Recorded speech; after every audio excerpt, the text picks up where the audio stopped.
శ్రీ గురుభ్యో నమః. శ్రీ మహాగణపతి నమః. వృశ్చిక రాశి వారికి ఈ యొక్క నెలలో ఎలా ఉండబోతుందని చూద్దాం. వృశ్చిక రాశి వారికి నెలలో అనుకూలమైనటువంటి ఫలితాలుగానే చెప్పొచ్చు. ఇది రాశి వారికి మనం గమనించినట్లయితే అర్ధాష్టమ శని ప్రభావం ఉన్నప్పటికీ కూడా సప్తమంలో గురుగ్రహ సంచారం జరగడం అనేది జరిగిందన్నమాట. సప్తమంలో ఉన్నటువంటి గురువు యోగ్యకారకుడు మే 1వ తారీఖున జరిగింది. అదేవిధంగా రవి కూడా సప్తమంలో ఉన్నాడు. రవి, బుధుడు, గురువు, శుక్రుడు చతుర్గ్రహ యోగం సప్తమంలో జరుగుతున్నది. గురువు సప్తమంలో ఉన్నప్పుడు అత్యంత యోగకారకుడు. వివాహ ప్రయత్న సంబంధితమైన విషయాల్లో అనుకూలమైనటువంటి ఫలితాలు, దూర ప్రాంత ప్రయాణ సంబంధితమైన విషయాల్లో అనుకూలతను ఇవ్వగలుగుతాడు. పార్ట్నర్షిప్ బిజినెస్ల్లో కూడా యోగించే విధంగా ఉంటుందన్నమాట. ఈ రాశి వారికి మే జూన్ 1వ తారీఖు నుంచి వచ్చేటప్పటికి కుజుడు జన్మరాశిలో షష్టమంలోకి మారబోతున్నాడు. పంచమం నుంచి షష్టమంలోకి మారబోతున్నాడు. షష్టమంలోకి రాబోతున్నటువంటి కుజుడు యోగ్యకారకుడు అన్నమాట. ఇది వృత్తిరీత్యా వ్యాపార రీత్యా కూడా అనుకూలమైనటువంటి ఫలితాలు ఇవ్వగలుగుతుంది. దూర ప్రాంత ప్రయాణ సంబంధితమైన విషయాల్లో ఎక్కువగా అనుకూలతమైనటువంటి ఫలితాలు ఇస్తుంది అన్నమాట. శత్రు సంబంధితమైన విషయాలు అంటే శత్రువుల మీద విజయాన్ని ఇవ్వగలుగుతుంది. ముఖ్యంగా వచ్చినప్పటికీ కోర్టు సంబంధితమైన వ్యవహారాల్లో అనుకూలమైనటువంటి ఫలితాలు ఇస్తుంది అన్నమాట. ఈ రాశి వారికి షష్టమంలోకి రాబోతున్నటువంటి కుజుడు యోగ్యకారకుడు. భూ సంబంధితమైనటువంటి ఇష్యూస్ ఏవైతే ఉన్నాయో అంటే భూ లావాదేవీల విషయాల్లో ఒక రకమైనటువంటి పాజిటివ్ రిజల్ట్ అనేది మీకు వస్తుంది అన్నమాట. అంటే కోర్టు సంబంధిత ద్వారా కానీ భూ సంబంధితమైన విషయాల్లో కానీ ఒక సెటిల్మెంట్ అనేది జరుగుతుంది. అది మీకు ఎంతో పాజిటివ్గా ఉంటుంది. గృహవాహన కొనుగోలు సంబంధితమైన విషయాల్లో సానుకూలమైనటువంటి ఫలితాలు పొందగలుగుతారు. మీరు అనుకున్నటువంటి ఇల్లు కానీ స్థలం కానీ లేకపోతే గృహం కానీ వాహనం కానీ కొనాలనుకుంటారు. అది ముందుకు జరగటం అనేది జరుగుతుంది. 15వ తారీఖు తర్వాత 15వ తారీఖు వరకు వచ్చినప్పటికీ ఈ రాశి వారికి సప్తమంలో గురువుతో పాటు రవి కూడా ఉన్నాడు అన్నమాట. రవి సప్తమంలో ఉన్నప్పుడు అధికమైనటువంటి ఖర్చు కారకుడుగా తయారవుతాడు. మరి అదేవిధంగా ఆరోగ్యపరంగా కూడా కొంచెం చికాకుల్ని కలిగిస్తూ ఉంటాడు. కాబట్టి కొద్దిగా జాగ్రత్తగా ఉండండి. ప్రయాణంలో ముఖ్యంగా వచ్చేటప్పటికి అలసిపోవటం అనేది ఎక్కువగా ఉంటుంది. అధికమైనటువంటి శ్రమతో కూడుకున్నటువంటి ప్రయాణంగా ఉంటుంది. మొదటి 15 రోజులు. 15వ తారీఖు తర్వాత నుంచి కొంచెం అనుకూలత అనేది ఎక్కువగా ఉంటుంది. కాకపోతే ఈ రాశి వారికి వచ్చేటప్పటికి అష్టమంలోకి రవిగ్రహ సంచారం ఎప్పుడైతే జరుగుతుందో 15వ తారీఖు తర్వాత నుంచి కొంచెం ప్రతికూలత అనేది ఎక్కువగా ఉంటుంది. అంటే రవి అష్టమంలో సంచారం చేస్తున్నప్పుడు కుటుంబంలో అన్యోన్యత అనేది కొద్ది తక్కువగా ఉంటుంది. అలాగే ముఖ్యంగా వచ్చేటప్పటికి జీవిత భాగస్వామి ఆరోగ్య సంబంధితమైన విషయాల్లో తగు జాగ్రత్తలు అనేవి తీసుకోవాలి. మరి అదేవిధంగా అష్టమంలో ఉన్నటువంటి రవి వచ్చేటప్పటికి ధనస్థానాన్ని చూస్తుంటాడు. కాబట్టి ఇరుగు పొరుగు సఖ్యత విషయాల్లో అంటే మీరు మనసులో ఉన్నటువంటి విషయాన్ని బయటికి చెప్పేటువంటి విషయాలు ఏవైతే ఉన్నాయో వాటి మధ్య ఉండేటువంటి వ్యత్యాసం ఏమిటో తెలుసుకోండి. వాటి మధ్యలో ఉన్నటువంటి వ్యత్యాసము, అదేవిధంగా కొన్ని మాటలు, మీరు మాట్లాడే విధానము, ఈ విషయాన్ని కొన్ని కంట్రోల్గా పెట్టుకోవాల్సినటువంటి ముఖ్యమైనటువంటి సూచన 15వ తారీఖు తర్వాత ముఖ్యంగా రాబోతున్నటువంటి 15 రోజులు ఈ రాశి వారికి వచ్చేటప్పటికి 15వ తారీఖు తర్వాత నుంచి కొంచెం మిశ్రమమైనటువంటి ఫలితాలుగానే గోచరిస్తుంది. ఈ యొక్క విషయాల్లో ముఖ్యంగా కుటుంబంలో అన్యోన్యత విషయాల్లోనూ డబ్బు ఖర్చు పెట్టే విషయాల్లోనూ కొంచెం జాగ్రత్తగా ఉండాల్సినటువంటి ముఖ్యమైనటువంటి సూచన. మిగతా విషయాల గురించి మనం గమనించినట్లయితే ఈ యొక్క రాశి వారికి ఎప్పుడూ వీరు ఎక్స్పెక్ట్ చేయనటువంటి వారి నుంచి కూడా సహాయం పొందేటువంటి అవకాశాలు అనేవి ఎక్కువగా ఉన్నాయన్నమాట. ఎందుకంటే గురువు యొక్క శుభదృష్టి లాభస్థానం మీద ఉన్నందువల్ల బంధువులు, స్నేహితులు తోడ్పాటు అనేది 15వ తారీఖు తర్వాత బాగుంటుంది. వారి యొక్క సపోర్ట్ అనేది ఎప్పుడు మేము వెన్నంటే ఉన్నాము అనేటట్లుగా ఉంటారన్నమాట.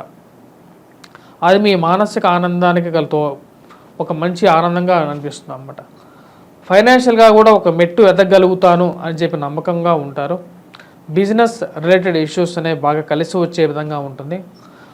మంచి లాభాల్లో బిజినెస్ అనేది ముందుకు జరగడం అనేది మానసిక ఆనందానికి గల కారకంగా ఉంటుంది.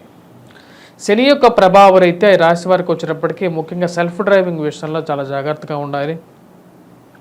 కాళ్ళకి, కీళ్ళకి, మోకాళ్ళకి నొప్పులు అనేవి వీళ్ళకి తరచుగా వస్తూ ఉంటాయి. ఆ విషయంలో తగు జాగ్రత్తలు తీసుకోండి.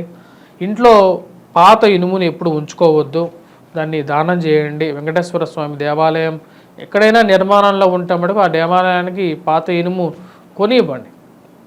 లేని పక్షాల్లో ఈ యొక్క రాశి వారికి వచ్చేటప్పటికి శనికి ముఖ్యంగా తైలాభిషేకం చేసుకోవటము, నల్లటి నువ్వులు దానం ఇవ్వటము, అదేవిధంగా ఇనుమును దానం ఇవ్వటము, పాత చెప్పులను ఎక్కడన్నా దేవాలయంలో, వెంకటేశ్వర స్వామి దేవాలయంలో కానీ ఏ దేవాలయమైనా సరే వెళ్ళేసేసి ఆ పాత చెప్పులను అక్కడ వదిలేసేసేసి వచ్చేయండి, వెనక్కి తిరిగి చూడకుండా. ఇవన్నీ అర్ధాష్టమ శని ప్రభావరీత్యా ప్రతి ఒక్కరూ పాటించదగినటువంటి నియమాలు అన్నమాట ఇవన్నీ. అంటే మరీ సక్సెస్ఫుల్ రిజల్ట్స్ కావాలంటే సింపుల్ రెమెడీస్ కూడా ఇలాంటివి చాలా ఉన్నాయి. ఆ యొక్క పరిహారాలు, చిన్న చిన్న పరిహారాలు చేసుకోండి. మరి అదేవిధంగా విద్యార్థులు ఎవరైతే ఉన్నారో పోటీ పరీక్షల కోసం ప్రిపేర్ అవుతున్నటువంటి వారు, గ్రూప్స్, సివిల్స్, ప్రిలిమ్స్, యూపీఎస్సి, మరి అదేవిధంగా ఎంసెట్ లాంటి ఎగ్జామ్స్ గురించి రాస్తున్నటువంటి వారికి కూడా ఒక సానుకూలమైనటువంటి నిర్ణయాలుగా గోచరిస్తూ ఉన్నది.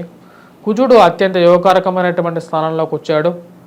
అష్టక వర్గ కూటమిలో కూడా వచ్చేటప్పటికి అత్యధికమైనటువంటి బిందువులు కలిగినటువంటి వాడిగా ఉన్నాడు అన్నమాట.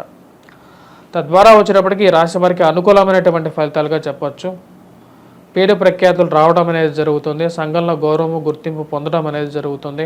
ప్రమోషన్స్, ఇంక్రిమెంట్స్ గురించి మీరు చేస్తున్నటువంటి పనులు, అదేవిధంగా ఉద్యోగ ప్రయత్న సంబంధితమైన విషయాల్లో మీరు చేస్తున్నటువంటి ప్రయత్నాల్లో సానుకూలమైనటువంటి ఫలితాలు ఎక్కువగా పొందడం అనేది జరుగుతుంది అన్నమాట. ఇది మనతో ఆనందాన్ని కలిగించేటువంటి పరిస్థితిగా అనిపిస్తుంది మీకు. ఈ రాశి వారికి వచ్చేటప్పటికి ఓవరాల్గా ఈ యొక్క నెల అనేది బాగా యోగ్యవంతంగానే ఉందన్నమాట. చిన్న చిన్న రెమెడీస్ అనేది వీరు చేసుకోవలసినటువంటి ముఖ్యమైనటువంటిగా ఉంటుంది. విద్యార్థులకు లాభంగా కలిగించే విధంగా కూడా ఉంది. ఎందుకంటే గురువు యొక్క శుభదృష్టి లాభస్థానం మీద కూడా ఉంది కాబట్టి. మరియు ప్రేమ సంబంధితమైన వ్యవహారాల్లో మీరు కలిగేటువంటి ఫ్రెండ్స్ అనేవాళ్ళు మంచి ఫ్రెండ్సే కలుగుతారు. అంటే మంచి బుద్ధి ఉన్నటువంటి వారే మీకు ఫ్రెండ్స్గా ఈ యొక్క రాశి వారికి స్నేహితులుగా ఏర్పడతారన్నమాట. అంటే గురువు మంచి స్థానంలో ఉన్నప్పుడు గురువు యొక్క శుభదృష్టి, వారి యొక్క మనస్తత్వం కూడా వచ్చేటప్పటికి వీరి మీద ఒక పాజిటివ్నెస్ ఉంటుంది. మరి అదేవిధంగా ఈ రాసేటువంటి ఎగ్జామ్స్లో కూడా ఒక మంచి రిజల్ట్స్ రావటం అనేది జరుగుతుంది అన్నమాట. మంచి కోర్సు చేరాలి, మంచి చోట నేను స్థిరపడాలి, మంచి కోర్సు తీసుకోవాలని చెప్పి మీరు ప్రయత్నం చేయటంలో ఆ యొక్క ప్రయత్నంలో కూడా ఒక పాజిటివ్గా ఒక మంచి కోర్సే మీరు ఎంచుకొని ఒక మంచి కాలేజీలో ఉత్తీర్ణతతో చేరగలుగుతారు అన్నమాట. అదేవిధంగా ఈ రాశి వారికి వచ్చేటప్పటికి సంఘంలో మీరు ఎంతో సపోర్ట్ చేసి ఉన్నటువంటి వారు ఎవరైతే ఉన్నారో ఎలక్షన్స్లో వారు అత్యధిక మెజారిటీతో గెలవటం, అది మీ మానసిక ఆనందానికి గల కారకంగా ఉంటుందన్నమాట. నేను అనుకున్నటువంటి వారే గెలిచారని చెప్పి ఒక ఆనందాన్ని మీకు మానసికంగా కూడా మీరు ఎంతో ఆనందాన్ని ఫీల్ అవ్వడం జరుగుతుంది. అది మాకు కంపల్సరీగా మన భవిష్యత్ అనేది ఒక క్షేమమైనటువంటి స్థాయిలో ఉంది, నేను అనుకున్నటువంటి వారు నాకు ఎప్పటికైనా సహాయం చేస్తారు అని చెప్పి ఒక ధీమా అనేది తో మీరు హ్యాపీగా ఉండగలుగుతారు. ఈ రాశి వారు చేసుకోవాల్సినటువంటి పరిహారాల్లో ముఖ్యంగా వచ్చేటప్పటికి ఈ రాశి వారికి అర్ధాష్టమ శని గురించి ఆల్రెడీ చెప్పడం జరిగింది. రవి సప్తమంలో ఉన్నాడు, అష్టమంలోకి మారబోతున్నాడు. రవిగ్రహ అనుకూలత అనేది రాశి వారికి చాలా ముఖ్యం. సప్తమంలో ఉన్నటువంటి రవి ధనక్షయకారకుడు, అష్టమంలోకి పోతే అది కూడా వచ్చేటప్పటికి ఇంచుమించు ధనక్షయాన్ని కలిగిస్తుంది, అదేవిధంగా ఆరోగ్యపరంగా కూడా క్షయాన్ని కలిగిస్తుంది. కాబట్టి వీరు సూర్యారాధన చేసుకోవాల్సినటువంటి ముఖ్యమైనటువంటి సూచన, సూర్యుడికి అర్ఘ్యాన్ని సమర్పించాలి. స్వస్తి.